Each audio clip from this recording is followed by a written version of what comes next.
Yuuyaa kabajamtootaa fi jaalatamtoota warroota wabii miidiyaa nageenyiif argachuun gammachuun tokkummaan bakka jirtanitti sinaaf haa baay'atu. Egaa guyyaan har'aa guyyaa addaa guyyaa gammachuu guyyaa baay'ee namatti tolu irratti argamna kabajamtootaa fi jaalatamtoota keenya. Egaa warroonni chaanaalii keenyaaf haaraa taatan sabiskiraayibii gootanii mallattoo bilbilaa ishee fakkaattu tuquudhaan olii gochuun dagatina. Kabajamtootaa fi jaalatamtoota warroota maatii keenya hundi keessan egaa viidiyoo kana yoo ilaaltan amma dhumaatti ilaalaa waan hedduu irraa barattu. Warroonni egaa guyyaa har'aa immoo dhuftan akkuma isin jedhe sabiskiraayibii gootanii sheer laayikii gootanii viidiyoon kun yoo isin barsiise immoo namoota hedduudhaaf dabarsuu hin dagatinaa isiniin jechuu barbaada. Guyyaa har'aa mata duree addaatiin walitti deebinee jirra. Meeshaan guddaan dhaloota maaliif akka dhalatan qaree baasu mul'ata jedhama.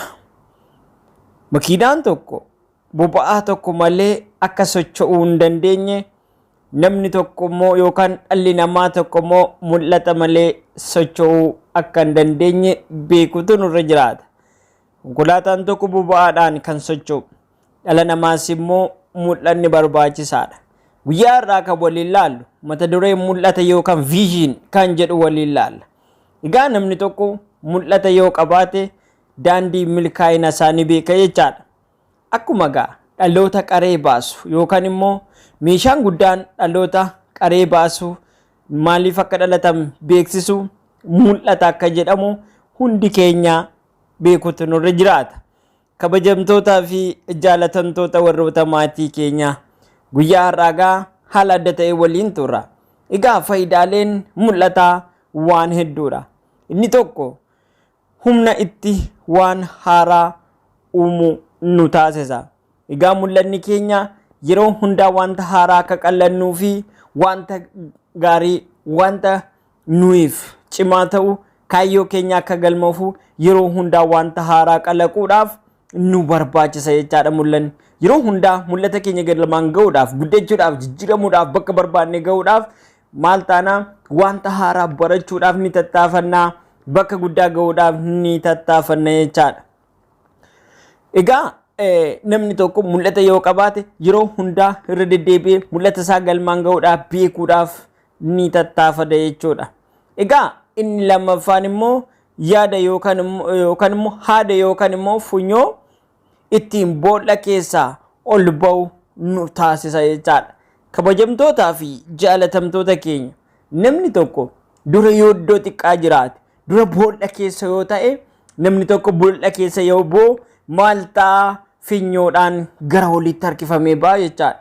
Nutis immoo jireenya keenya keessatti jireenya gataantummaa jireenya soqoqaa keessa yoo jiraanne mul'ata keenya gaafa beekne gara kaayyoo keenyaatti ol guddisa jechuudha.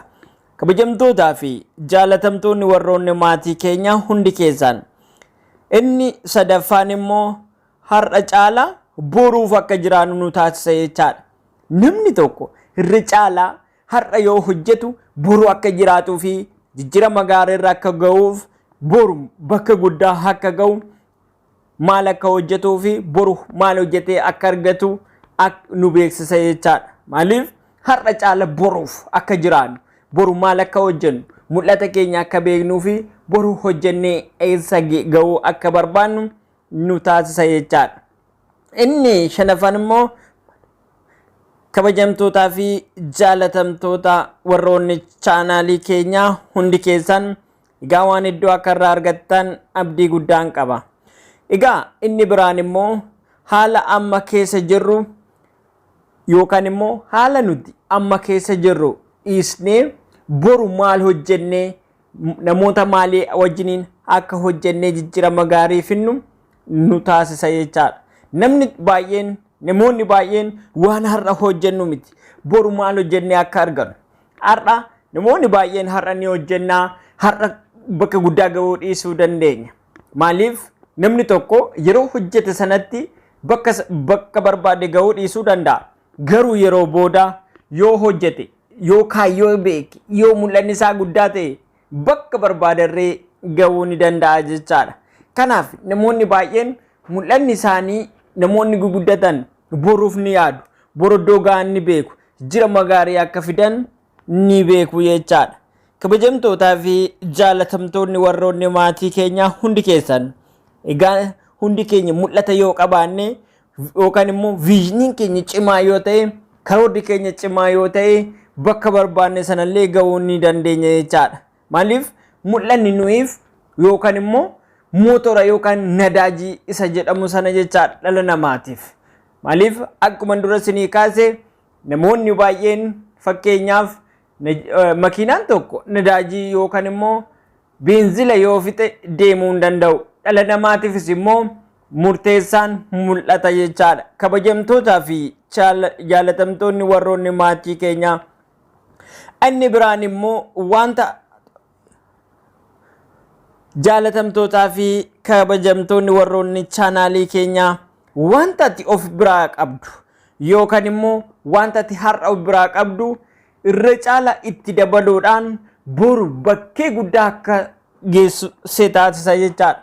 Maaliif har'a waan tokko hojjechaa yoo jiraatte harka keerra wanti xiqqoon yoo jiraatte burmoo sana yaala hojjettee jira gaarii fixxee maatii kee gargaartee namoota hedduudhaaf akka fakkeenya taasisu si taasisa jechaadha. Mul'anni hojii kee irratti immoo gareedhaan akka hojjettu si taasisa mul'anni.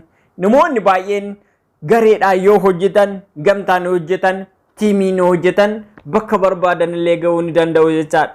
Kanaaf egaa mul'anni gareedhaan akka hojjettu si taasisa. Gaafa mul'ata kee milkeessuuf deemtu, jijjiirama gaarii fiduuf, maatii kee gargaaruudhaaf, namoota baay'ee gargaaruudhaaf gaafa kaatu mul'anni kee bal'achaa deema. Namoota baay'ee wajjin akka hojjettu si taasisa. Namootaan akka wal bartu si taasisa jechaadha. Kabajamtootaa fi jaalatamtoonni warroonni wabii miidiyaa hundi keenya gamtaan hojjechuudhaan mul'ata gaarii qabaannee namni mul'ata cimaa qabu wanta hundayyuu galmaan ga'uu ni danda'a. Kanaaf hundi keenya immoo mul'ata qabaannee bakka guddaa akka geenyu abdii guddaan sin biraa qaba.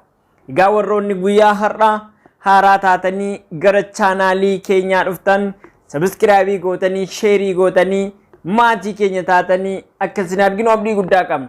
Warroonni kaan immoo laayikii gochuudhaan nu bukkee dhaabbadhaa. Yoo wanti balleessine jiraate immoo koomentii irra nu barreessaa nu jajjabeessuu dandeessu. Koomentii keessanirraa waan hedduu baranna waan ta'eef kanaaf kabajni jaalalli tokkummaan argachuun siniif haa baay'atu. Bakka oddoo jirtanitti nagaan keenya siniif haa qaqqabu. Galatoomaa horaa bulaa deebanaa siniin jechuu barbaanna.